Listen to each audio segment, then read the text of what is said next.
pelo menos 12 funcionários dessa agência participaram ativamente do atentado de 7 de outubro de 2023. André, seja bem-vindo ao especial de domingo. O Donald Trump, ele defende que os Estados Unidos devem assumir o controle de Gaza. Agora está dizendo que quer comprar a faixa de Gaza. O que a gente pode esperar para a região se uma dessas duas hipóteses se concretizarem? Boa noite a todos. Obrigado pelo convite. Eu acho que não é relevante essas propostas que ele está fazendo nesse momento, porque elas não são factíveis. Elas não são factíveis nas relações internacionais.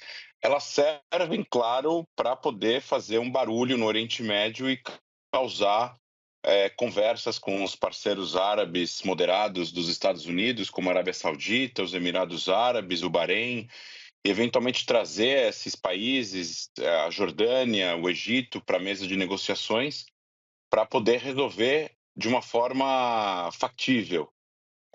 Então ele joga um monte de propostas, algumas delas totalmente fora de qualquer termo prático, para ver se alguma delas acaba caindo na graça dos países árabes que fazem parte dessa salada, desse contexto geopolítico regional.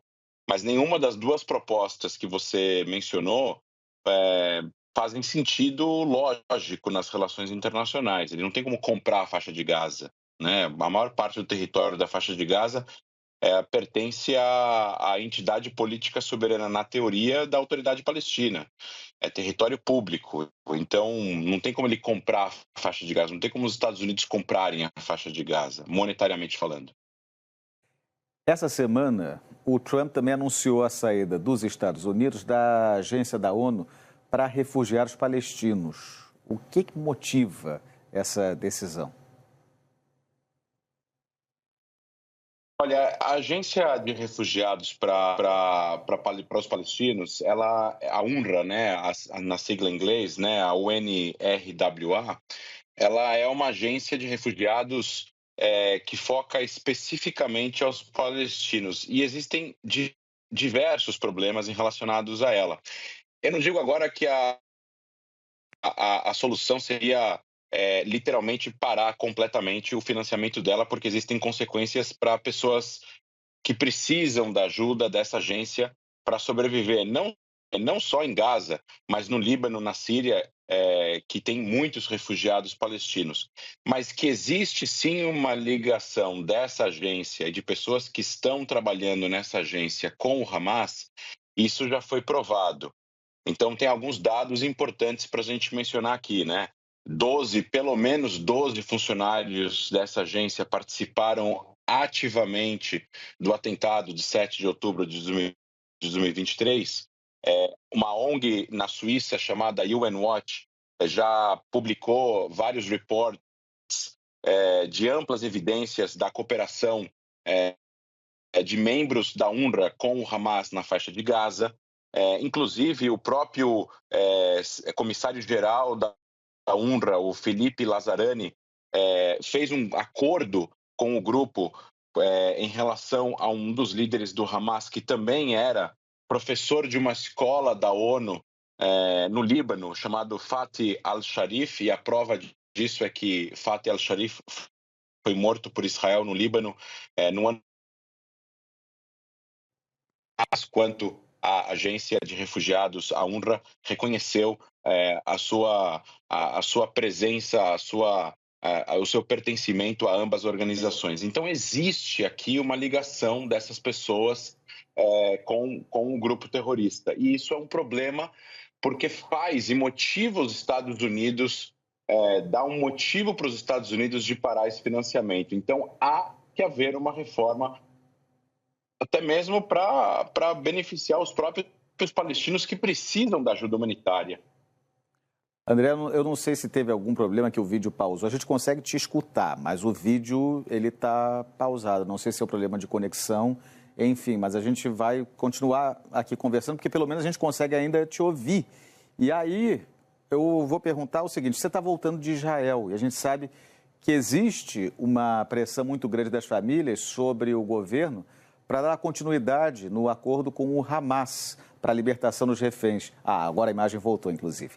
Aí eu pergunto, como é que fica a próxima fase do acordo depois do encontro do premier israelense, Benjamin Netanyahu, com Donald Trump? Essa é uma pergunta de $1 milhão. Não se sabe exatamente o que vai acontecer na segunda fase.